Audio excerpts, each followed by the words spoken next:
In today's video, I'm going to teach you how to design and style your email in Mailchimp. Once you have your email open in the Mailchimp editor, you'll notice two main areas on your screen.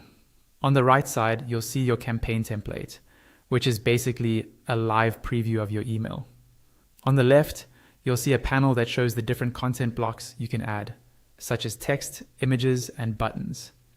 If you want to edit a block that's already on your template, simply click directly on that block in the preview. As soon as you select it, a few small icons will appear beside it. These let you move, duplicate, or remove the block.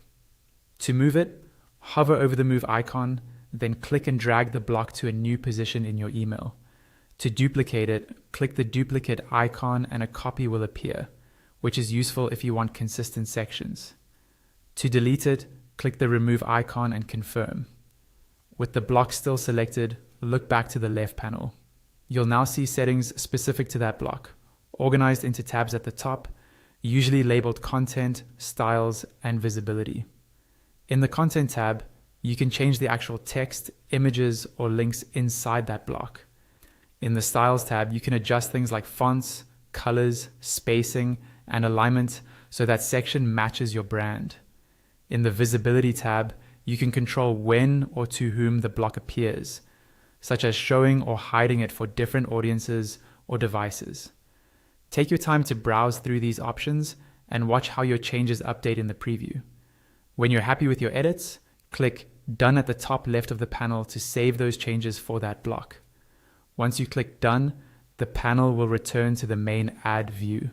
From here, if you want to add a new content block, a column layout, or one of the pre-built column combinations, just click, then drag it from the left panel into your email template on the right.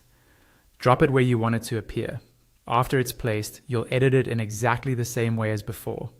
Click the block, adjust the content, styles, and visibility, and then click Done. Now, take a look at the left toolbar again. Under the Add section, you'll also see Styles and Optimize. The Styles area lets you control the overall look and feel of your entire email, not just individual blocks. Here you can set your background, color, default text styles, link colors, button styles, dividers, image settings, and logo appearance. Click each accordion section to expand it and fine-tune the settings. This is a great way to keep your design consistent across every part of your email. And that's it. You now know how to design and style your email in Mailchimp using blocks, layouts, and global styles.